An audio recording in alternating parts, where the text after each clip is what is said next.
The unbelievable life of the Lobero Golden Eagle. The sculpture had been shipwrecked, shot at, auctioned off, and lost twice. Shipwrecked, traded for a bottle of whiskey, shot with an arrow, then twice lost for decades and recovered. The gilded wooden sculpture known as the Lobero Golden Eagle is now, finally, back at the Lobero Theatre in Santa Barbara, California. The eagle owes its most recent rediscovery and rescue to Brett Hodges, a board member of both the theater and the Santa Barbara Historical Museum, who first learned about the battered bird while digging into the Lobero's history in preparation for its 100th and 150th anniversaries.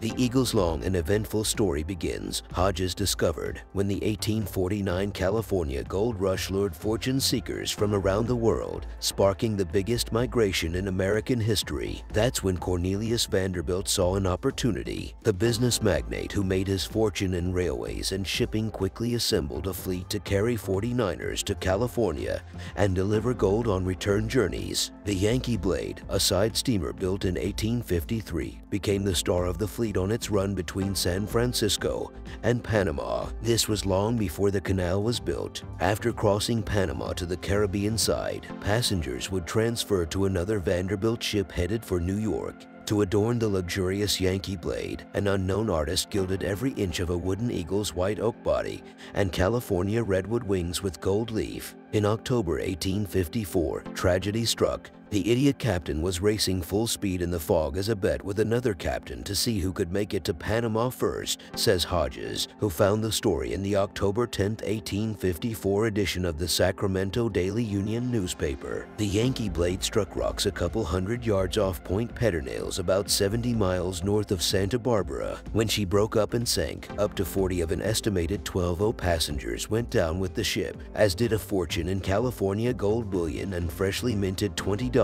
gold coins. A couple months later, a boy named D.W. Thompson was riding the beach on Santa Rosa Island, about 40 miles from the site of the sinking, where his uncle ran a cattle ranch. In an 1881 letter to the editor of the Santa Barbara Daily Press, Thompson himself told the story of how he spotted something floating in a kelp bed. It was the Golden Eagle and other wreckage from the Yankee Blade. Less than a year later, someone from the ranch carried the eagle across the channel into what was then the small town of Santa Barbara. As the legend goes, soon after, it was traded at Jose Lobero's saloon for a bottle of whiskey. As a recent Italian immigrant and a trombone player, Lobero dreamed of bringing European culture to the Wild West. To that end, he converted a huge, old adobe schoolhouse into an opera house. When the theater opened in 1873, Lobero hung the Golden Eagle over the stage's proscenium arch where it presided for at least 40 years. But Lobero had greatly overestimated his potential audience. The population of Santa Barbara was only 3,000. His new theater seated 13,000. For a town Hodges describes as isolated and unsophisticated, the best Lobero could manage was to sprinkle a little opera in with the more popular vaudeville acts, minstrel shows, and melodramas that featured nefarious villains. And when the Potter Theater opened in 1907, it stole much of the Lobero's business. The Lobero went dark in 1917,